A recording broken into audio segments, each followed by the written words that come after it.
Hola nocturnos, bienvenidos a Gritar, la voz del miedo.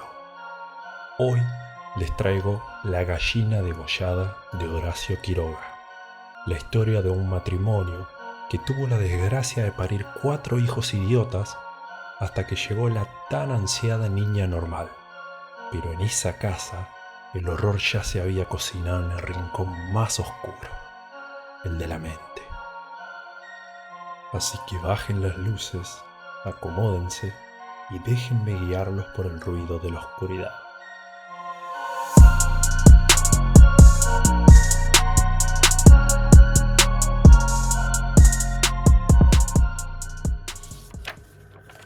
Todo el día, sentados en el patio, en un banco estaban los 4 hijos idiotas del matrimonio Mazzini Ferraz. Tenían la lengua entre los labios, los ojos estúpidos y volvían la cabeza con la boca abierta.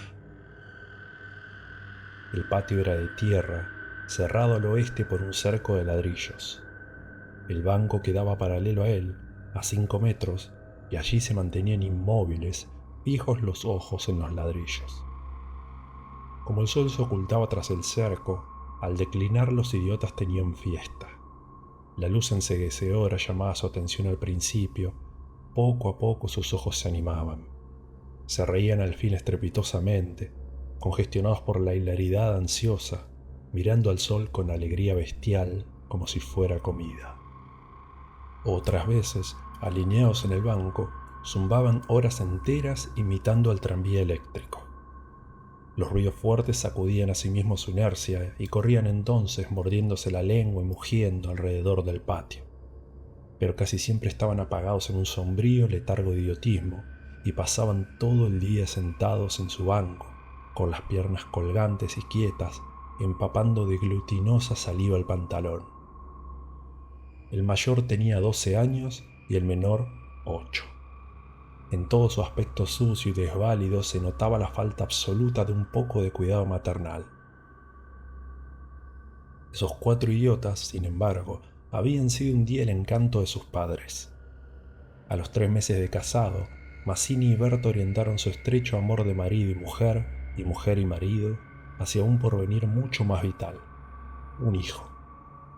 Qué mayor dicha para 2 enamorados que esa honrada consagración de su cariño, libertado ya del vil egoísmo de un mutuo amor sin fin ninguno y, lo que es peor para el amor mismo, sin esperanzas posibles de renovación.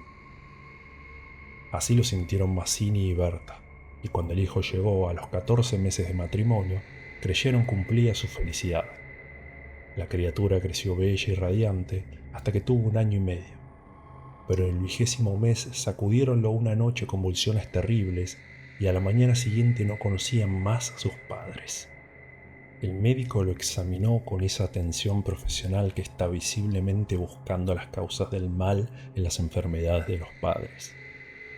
Después de algunos días los miembros paralizados recobraron el movimiento, pero la inteligencia, el alma, aún el instinto, se habían ido del todo. Había quedado profundamente idiota, baboso, colgante, muerto para siempre sobre las rodillas de su madre. «Hijo, mi hijo querido», sollozaba ésta sobre aquella espantosa ruina de su primogénito. El padre, desolado, acompañó al médico afuera. «A usted se le puede decir. Creo que es un caso perdido. Podrá mejorar, educarse en todo lo que le permita su idiotismo, pero no más allá». «Sí, sí», asentía Mazzini. «Pero dígame, ¿usted cree que es herencia que...?» En cuanto a la herencia paterna, ya le dije lo que creía cuando vi a su hijo. Respecto a la madre, hay allí un pulmón que no sopla bien.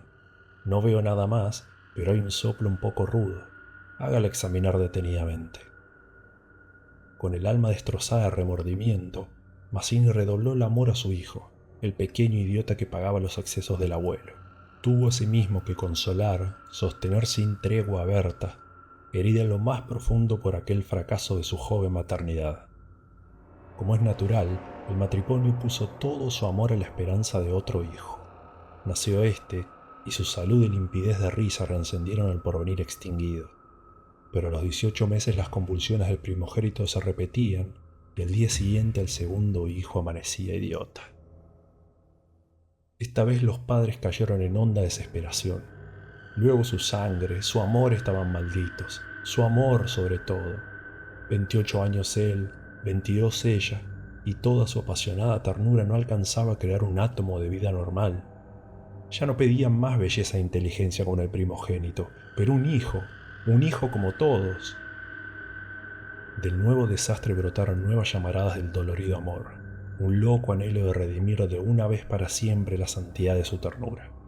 Sobrevinieron mellizos, y punto por punto repitióse el proceso de los dos mayores. Mas por encima de su inmensa amargura quedaba a Mazzini y Berta gran compasión por sus 4 hijos. Hubo que arrancar del limbo de la más honda animalidad, no ya sus almas, sino el instinto mismo, abolido.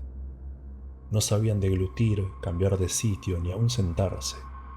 Aprendieron al fin a caminar, pero chocaban contra todo, por no darse cuenta de los obstáculos. Cuando los lavaban mugían hasta inyectarse de sangre el rostro. Animábanse solo al comer o cuando veían colores brillantes o oían truenos. Se reían entonces, echando afuera lengua y ríos de baba, radiantes de frenesí bestial. Tenían, en cambio, cierta facultad imitativa, pero no se pudo obtener nada más. Con los mellizos pareció haber concluido la aterradora descendencia, pero pasados 3 años desearon de nuevo ardientemente otro hijo, confiando en que el largo tiempo transcurrido hubiera aplacado a la fatalidad. No satisfacían sus esperanzas, y en ese ardiente anhelo que exasperaba en razón de su infructuosidad, se agriaron. Hasta ese momento cada cual había tomado sobre sí la parte que le correspondía en la miseria de sus hijos, pero la desesperanza de redención hasta las 4 bestias que habían nacido de ellos echó afuera esa imperiosa necesidad de culpar a los otros, que es patrimonio específico de los corazones inferiores. Iniciáronse con el cambio de pronombre, tus hijos, y como a más del insulto había la insidia, la atmósfera se cargaba. Me parece, díjole una noche Mazzini que acababa de entrar y se lavaba las manos, que podrías tener más limpio a los muchachos. Berta continuó leyendo como si no hubiera oído. Es la primera vez, repuso al rato, que te veo inquietarte por el estado de tus hijos. Mazzini volvió un poco la cara a ella con una sonrisa forzada. De nuestros hijos, me parece. Bueno, de nuestros hijos. ¿Te gusta así? Alzó ella los ojos. Esta vez Mazzini se expresó claramente. Creo que no vas a decir que yo tenga la culpa, ¿no? Ah, no, se sonrió Berta muy pálida. Pero yo tampoco, supongo. No faltaba más, murmuró. ¿Qué no faltaba más? Que si alguien tiene la culpa, no soy yo. Entiéndelo bien. Eso es lo que te quería decir. Su marido la miró un momento, con brutal deseo de insultarla. Dejemos, articuló, secándose por fin las manos. Como quieras, pero si quieres decir, Berta, como quieras. Este fue el primer choque y le sucedieron otros. Pero en las inevitables reconciliaciones, sus almas se unían con doble arrebato y locura por otro hijo. Nació así una niña. Vivieron 2 años con la angustia a flor de alma, esperando siempre otro desastre. Nada acaeció, sin embargo, y los padres pusieron en ella toda su complacencia, que la pequeña llevaba a los más extremos límites del mimo y la mala crianza. Si aún en los últimos tiempos Berta cuidaba siempre de sus hijos, al nacer Bertita olvidóse casi del todo de los otros. Su solo recuerdo lo horrorizaba como algo atroz que lo hubieran obligado a cometer. A Mazzini, bien que en menor grado, pasábale lo mismo. No por eso la paz había llegado a sus almas. La menor indisposición de su hija echaba ahora afuera, con el terror de perderla, los rencores de su descendencia podrida. Habían acumulado hiel, sobrado tiempo para que el vaso no quedara distendido, y al menor contacto el veneno se vertía afuera. Desde el primer disgusto emponzoñado habíanse perdido el respeto, y si hay algo a que el hombre se sienta arrastrado con cruel fruición es, cuando ya se comenzó, a humillar del todo a una persona. Antes se contenían por la mutua falta de éxito. Ahora que éste había llegado, cada cual, atribuyéndolo a sí mismo, sentía mayor la infamia de los 4 engendros que el otro habíale forzado a crear. Con estos sentimientos no hubo ya para los 4 hijos mayores afecto posible. La sirvienta los vestía, les daba de comer, los acostaba con visible brutalidad. No los lavaban casi nunca. Pasaban todo el día sentados frente al cerco, abandonados de toda remota caricia. De este modo Bertita cumplió 4 años y esa noche, resultado de las golosinas que era a los padres absolutamente imposible negarle, la criatura tuvo algún escalofrío y fiebre, y el temor a verla morir o quedar idiota tornó a reabrir la eterna llaga. Hacía 3 horas que no hablaban, y el motivo fue, como casi siempre, los fuertes pasos de Mazzini. «Mi Dios, ¿no puedes caminar más despacio? ¿Cuántas veces? Bueno, es que me olvido. Se acabó, no lo hago a propósito». Ella se sonrió, desdeñosa. «No, no te creo tanto. Ni yo jamás te hubiera creído a ti, tisiquilla». «¿Qué? ¿Qué dijiste?» «Nada. Sí, te oí algo. Mira, no sé lo que dijiste, pero te juro que prefiero cualquier cosa a tener un padre como el que has tenido tú». Mazzini se puso pálido. «Al fin», murmuró con los dientes apretados. «Al fin, víbora. Has dicho lo que querías». «Sí, víbora, sí. Pero yo he tenido padres sanos, ¿oyes? Sanos. Mi padre no ha muerto de delirio. Yo hubiera tenido hijos como los de todo el mundo. Esos son hijos tuyos, los 4 tuyos». Mazzini explotó a su vez. «Víbora tísica.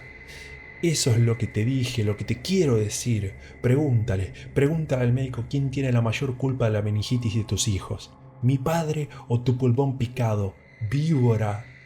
Continuaron cada vez con mayor violencia, hasta que un gemido de Bertita selló instantáneamente sus bocas.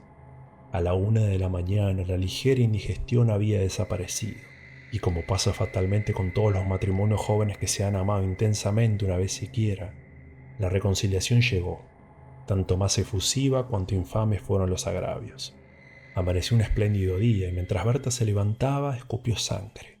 Las emociones y mala noche pasada tenían, sin duda, gran culpa. Mazzini la retuvo abrazada largo rato y ella lloró desesperadamente, pero sin que ninguno se atreviera a decir una palabra. A las 10 decidieron salir de almorzar.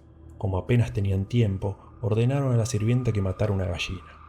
El día radiante había arrancado a los idiotas de su banco, de modo que mientras la sirvienta degollaba en la cocina del animal, desangrándolo con parsimonia, Berta había aprendido de su madre este buen modo de conservar la frescura de la carne, creyó sentir algo como respiración tras ella. Volvióse y vio a los 4 idiotas con los ojos pegados uno a otro, mirando estupefactos la operación. Rojo, rojo. «Señora, los niños están aquí, en la cocina». Berta llegó. No quería que jamás pisaran allí. Y ni aun en esas horas de pleno perdón, olvido y felicidad reconquistada podía evitarse esa horrible visión. Porque, naturalmente, cuando más intensos eran los raptos de amor a su marido e hija, más irritado era su humor con los monstruos. «Que salgan, María, échelos, le digo».